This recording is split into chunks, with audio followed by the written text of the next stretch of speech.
स्वभाषेचा अभिमान हा प्रत्येकाला असावा. ज्यांना मराठी येत नाही त्यांना आम्ही मराठी शिकवू, मात्र भाषेच्या आधारावर हिंसा मान्य नाही, असं मुख्यमंत्री देवेंद्र फडणवीस म्हणाले. महाराष्ट्रात भाषेवरून हिंसा करण्या इतका महाराष्ट्र संकुचित कधीच नव्हता, असं मुख्यमंत्री म्हणाले. आज जो महाराष्ट्रामधला जो प्रश्न आज तो काय तो रिक्षा भिक्षांचा काय मराठी बोललं पाहिजे वगैरेचा जो विषय आलाय, हिम्मत कशी होते मला जरा सांगा. नाही मराठी बोलणार, तुमच्या राज्यात येऊन तुम्हाला ते सांगतायत की नाही मराठी बोलणार आम्ही, आणि ज्याच्यावरती आमचे मंत्री त्यांना सांगतायत बरं बरं ठीक आहे 4 महिने अजून घ्या, मराठी शिका. हिम्मत नाही तुमची, लायसन्सच रद्द करा. हेच बाकीच्या राज्यात काय होईल, हेच तामिळनाडूमध्ये जर समजा ते बोलले नाही बोलत जा तामिळ, काय होईल मला जरा सांगा तिकडे.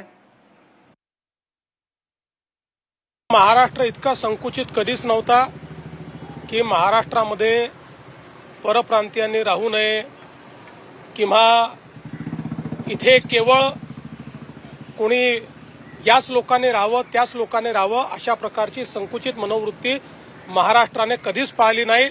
मला असं वाटतं की स्वभाषेचा अभिमान हा असलाच पाहिजे, मराठी भाषेचा अभिमान हा असलाच पाहिजे. महाराष्ट्रात राहणाऱ्या प्रत्येकाने मराठी भाषा शिकलीच पाहिजे. आणि मला निश्चितपणे असं वाटतं की जे लोक या महाराष्ट्रात वास्तव्याला आहेत ते मराठी भाषा शिकण्याचा प्रयत्न करतील. जे शिकले नाही आहेत त्यांना शिकवण्याचा प्रयत्न आम्ही करू.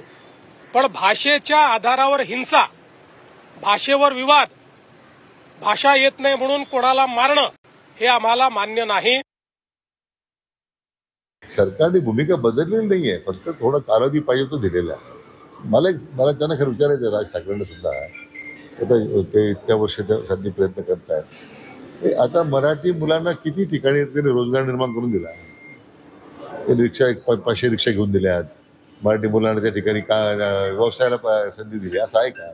मराठीचा मुद्द्यावर किती भावनिक वेळा तुम्ही भावनिक प्रश्नावर किती वेळा चर्चा करणार.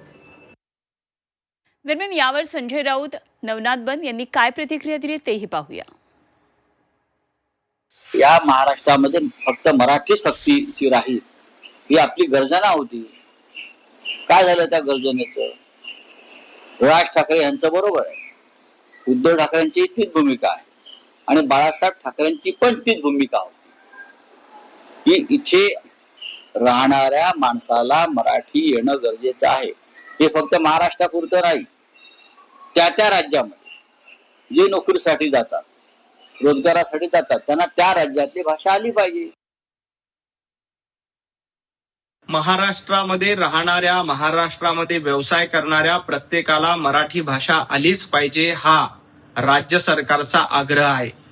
परंतु संजय राऊत आपल्या मुलांना, आपल्या नातवांना बॉम्बे स्कॉटिश स्कूलमध्ये शिकवणाऱ्या तुमच्या नेत्यांना हा कानमंत्र संजय राऊत देणार आहेत का?